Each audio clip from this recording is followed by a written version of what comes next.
Selanjutnya, saya akan menjelaskan tentang makalah kelompok 4 yang berjudul HAM atau Hak Asasi Manusia. Hak asasi manusia atau yang disingkat HAM merupakan istilah yang digunakan untuk menggambarkan hak-hak dasar yang melekat pada setiap individu sebagai manusia. Istilah hak merujuk pada sesuatu yang secara moral dan hukum menjadi milik atau bagian dari seseorang, sementara asasi berarti pokok, utama, atau mendasar. Dengan demikian, hak asasi manusia adalah hak-hak yang bersifat fundamental, tidak dapat dipisahkan dari keberadaan manusia itu sendiri.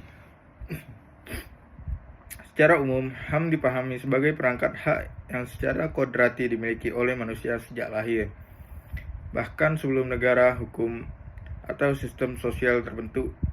Hak ini melekat pada manusia karena ia adalah manusia, bukan karena diberikan oleh penguasa, lembaga, atau sistem tertentu.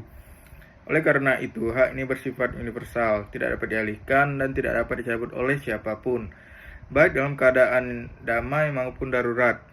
HAM tetap harus dihormati. Dalam perkembangan sejarah dan pemikiran hukum, istilah HAM digunakan untuk menjelaskan hak-hak yang harus dijamin oleh negara kepada warganya sebagai bentuk pengakuan terhadap martabat dan kebebasan manusia.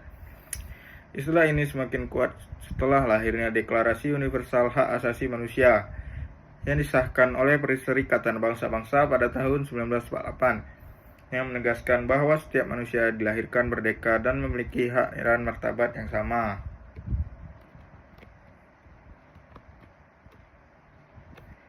Secara lebih teknis, istilah dalam HAM memiliki makna khusus yang menjelaskan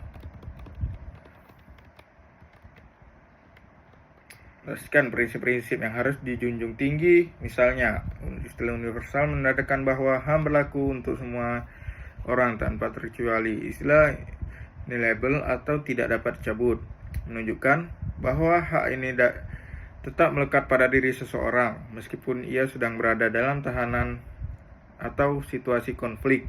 Istilah indivisible berarti bahwa seluruh hak saling berkaitan dan tidak dapat dipisahkan satu sama lain. Seseorang tidak bisa menikmati hak atas pendidikan, misalnya jika hak atas keamanan atau hak hidupnya tidak dijamin.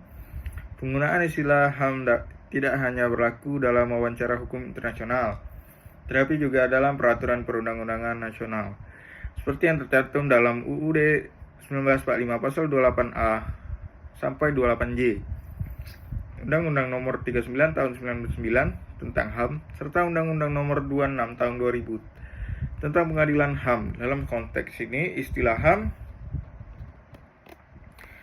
tidak hanya merujuk pada hak sipil dan politik saja, tetapi juga hak ekonomi, sosial, dan budaya, serta hak kolektif seperti hak untuk hidup dan dalam lingkungan yang sehat dan damai. Dengan memahami istilah HAM dan pengertian HAM secara mendalam, diharapkan setiap individu mampu menyadari bahwa hak-haknya adalah bagian dari martabat kemanusiaan yang tidak boleh dilanggar. Pada saat yang sama, pemahaman ini juga menjadi dasar dalam menghormati dan membela hak orang lain, serta menjadi landasan dalam membangun masyarakat yang adil, damai, dan beradab.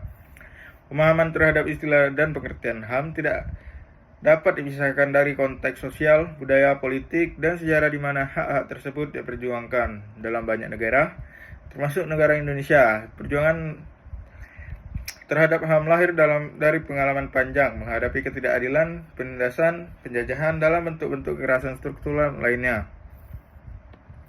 Oleh sebab itu, HAM bukanlah konsep yang berdiri di ruang hampa, melainkan lahir dari kebutuhan nyata manusia untuk hidup bermartabat dan bebas